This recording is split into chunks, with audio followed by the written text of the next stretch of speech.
Okay, welcome everybody to the Kids First press conference and campaign launch. I'm Maya Mela and I'm the co-director with Our Kids Climate. Before we start, can all the children in the room please do this? Where are the kids? And everyone please give a round of applause to the brave children who have come to COP27. Woo!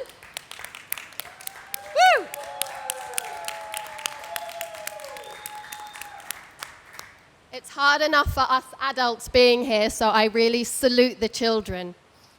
We, Our Kids Climate, and Parents for Future Global are a network of mothers, of fathers, of grandparents, of aunties and uncles, and quite frankly, our hearts are breaking because it is the world's children who have done nothing to cause the climate crisis who are bearing the brunt of it. And that for us is such a grave injustice, that the children are on the front lines, and especially those children from the global south, from the countries who have done the least to cause carbon pollution.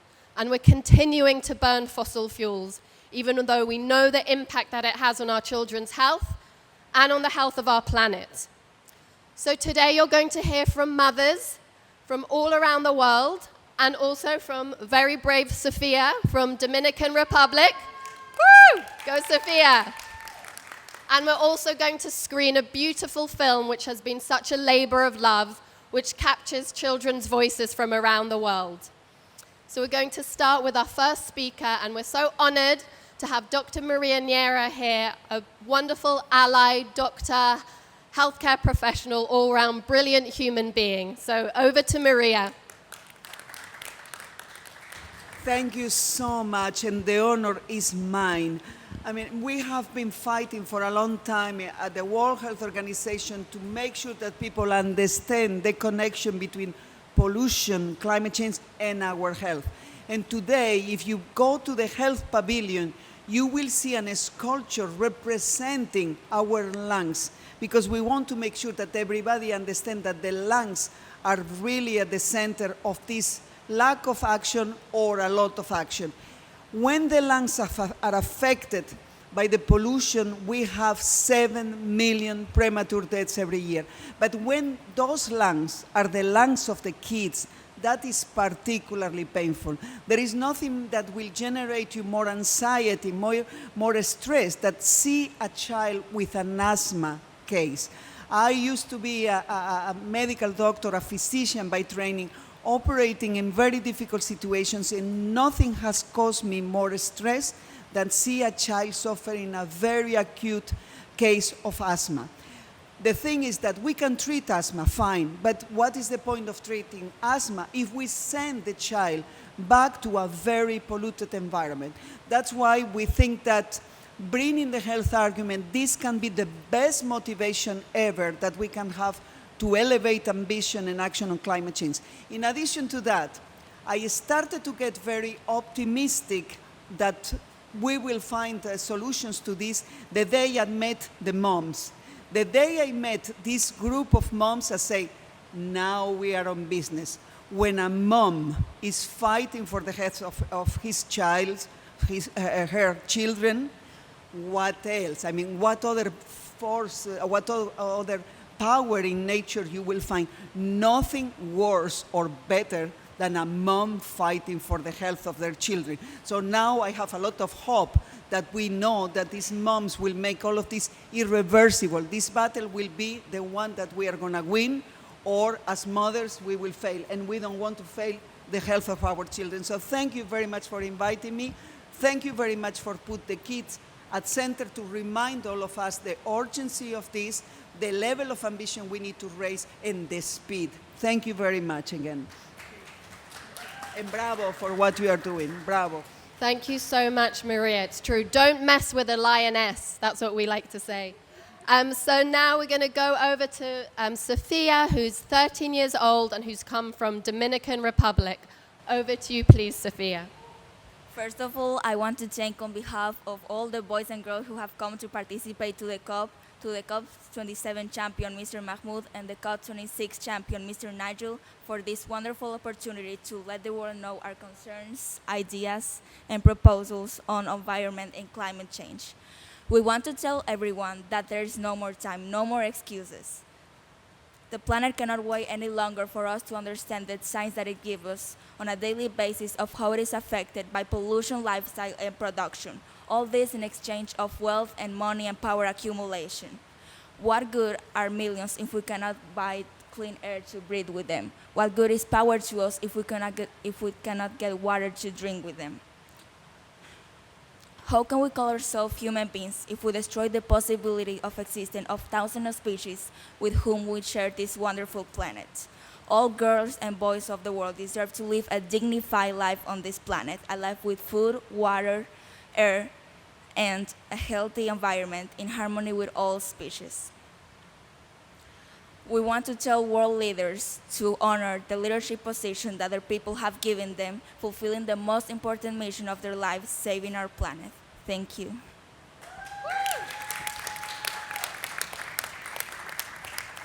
Now we're going to watch.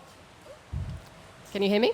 Now we're going to watch a film that we produced especially for COP. It's children's voices from around the world. Please, for these 5 minutes, don't go on Twitter, don't go on social media, and just let the voices of these children enter your heart. If the technology is with us, it should start.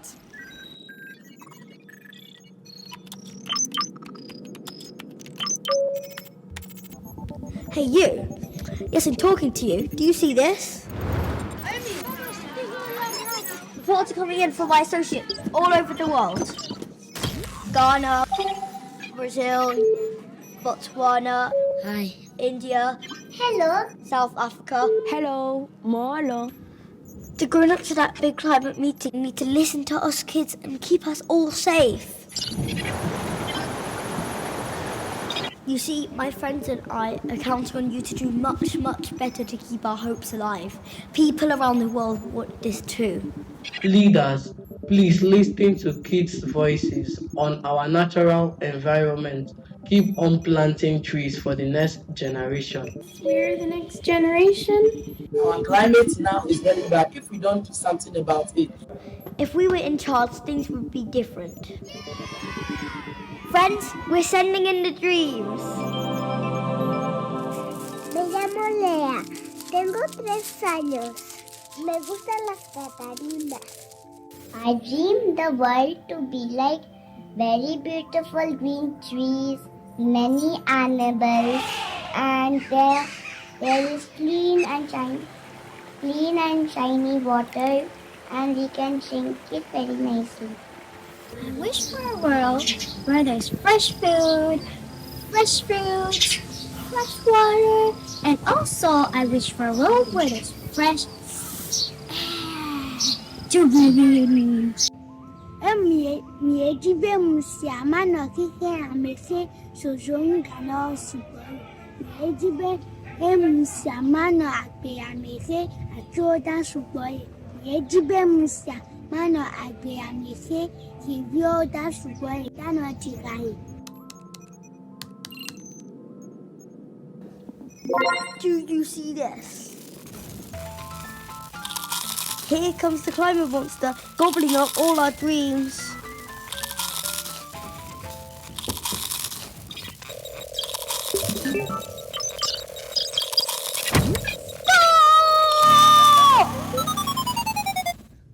We have a message for you. Na verdade, a minha maior angústia é literalmente não saber o que o mundo vai ser. Tipo, eu tenho medo que o mundo possa ser péssimo, com várias espécies não conseguindo sobreviver daqui 50 anos, mas, de certo modo, eu ainda tenho, no fundo, alguma certa esperança na humanidade, de que as coisas não vão ser assim. Lately, I've noticed that it's very hot in Chennai, and there are many unseasonal floods in Bangalore, and there are forest fires all over the world almost every day. And this is actually becoming scary and serious, and we need to put an end to this. Mi sedeka on this message because mi war mi first stay look the small islands in the Pacific. So if we found no fixing problem lo climate change, by one day but for no got any place for stay. I'm sending you this message because of all the bad things that have happened, like the drought, the rainbow lorikeets dying, the snow gums, and the bushfires.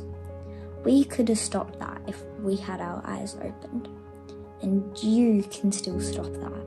I challenge you to change the world now, and we will follow in your footsteps.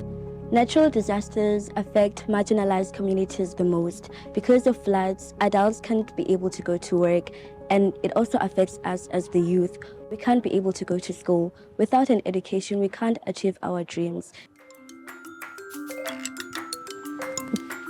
So world leaders need to put the dreams of these children first and allow the children to grow up in a clean environment where they can breathe clean air, enjoy nature, and fulfill their dreams. World leaders, we really need your help. There is only one Earth. Kids first, not profit. Leaders, listen to us children, please. Put kids first. Didn't you get the memo? Put the kids first.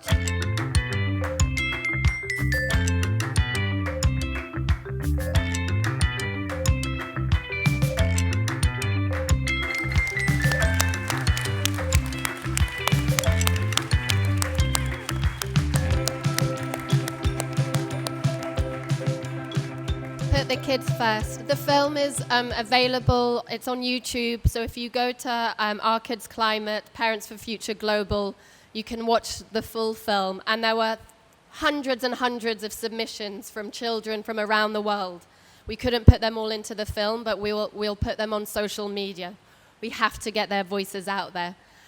So without further ado, I'm going to hand over to Xoli Fuyani from Our Kids Climate and Black Girls Rising, who also featured in that film.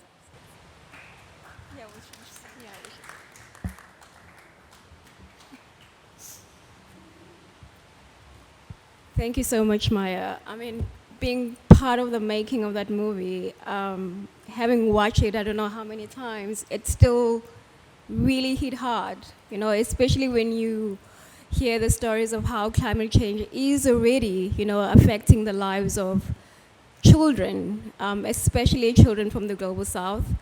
And it just really makes me think that, like, we often say, you know, like when people are born, they're free and they're equal, but not everybody is born free and equal, especially when you haven't created this mess. And so there are criminal polluters out there who are continuing to fund fossil fuels, who are currently killing our children. I mean, in South Africa, we have communities where there are children who are struggling to breathe. And probably right now at this moment or at this minute, there's a child out there who's taking their last breath.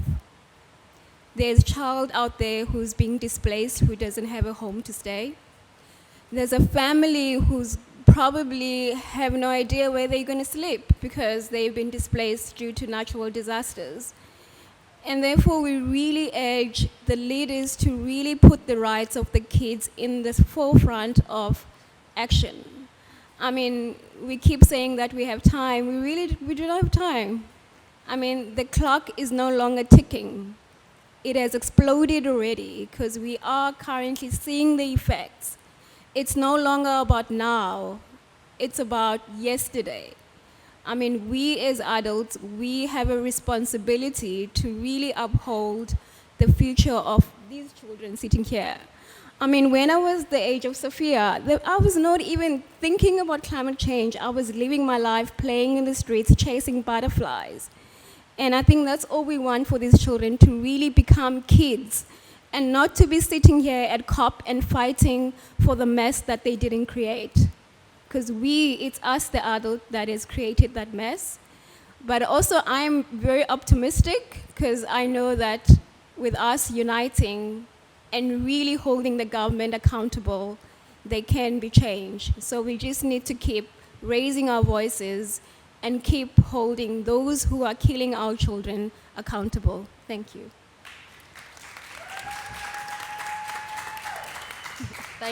Thank you, Xoli. We're going to go now to Bharveen Kandari of Warrior Mums in India. She's just come from India where the air pollution is so hazardous. Please, Bharveen, tell us more about that.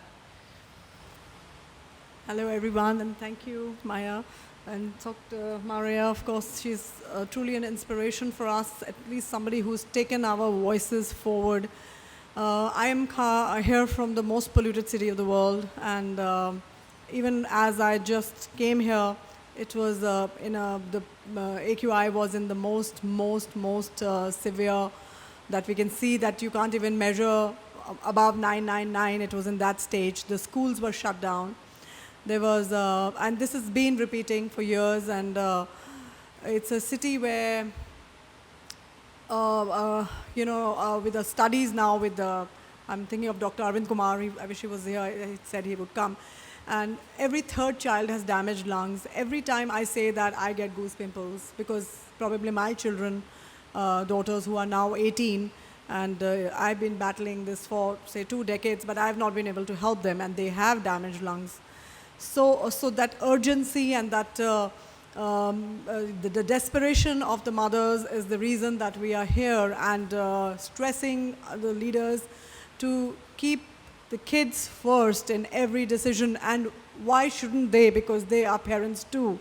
And the whole purpose of saying this is that when we are and we share the same concern, when as a parent we promise our children even before they are born that we will look after them. And now recently the study is so heartbreaking that the toxic PM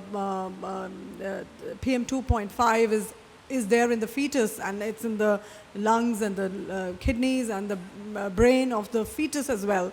So what worse can we do? So I'm here just stressing this, and now the asks are very, we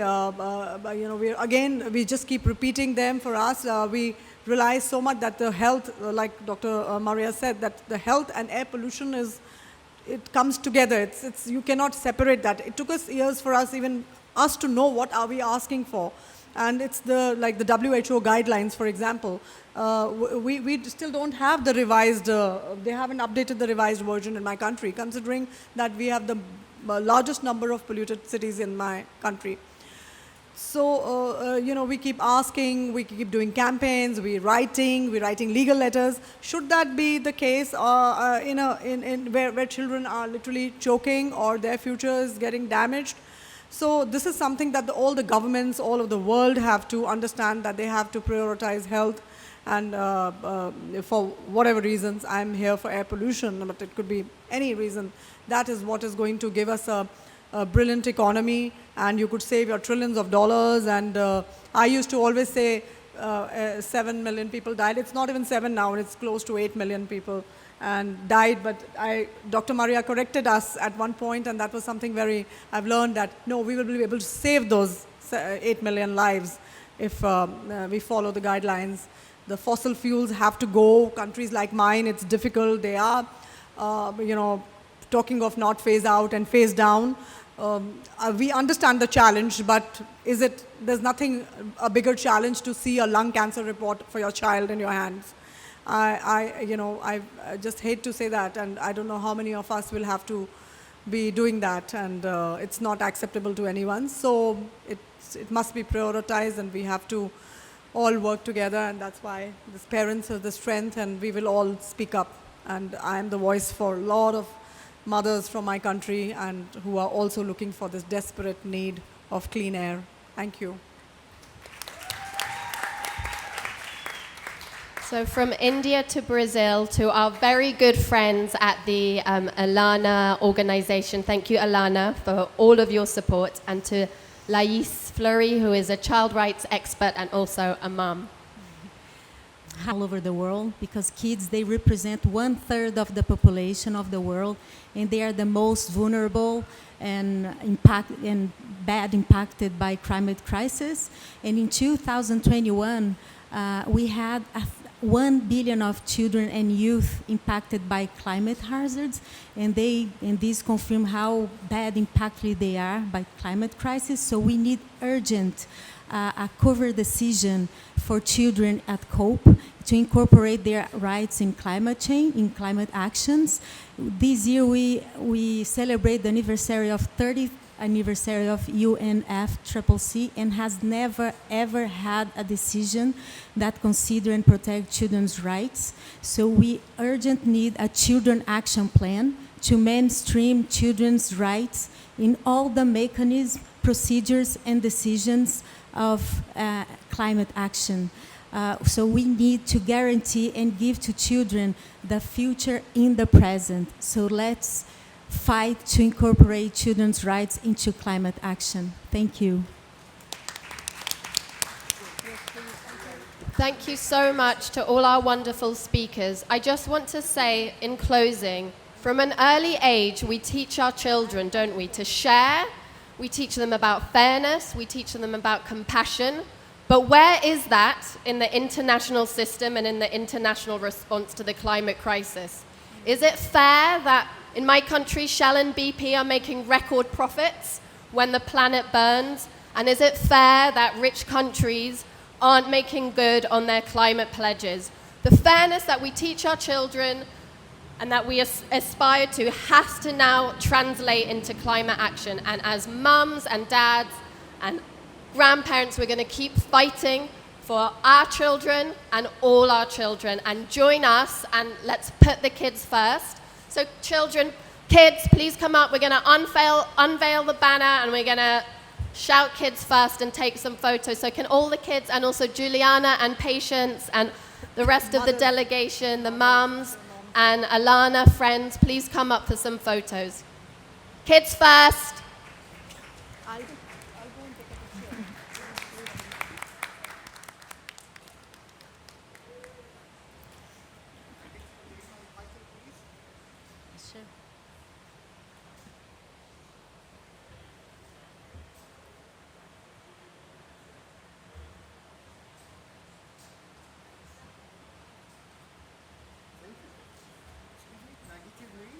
Sophia. How old are you, Sophia? 13. Sophia. Thank you.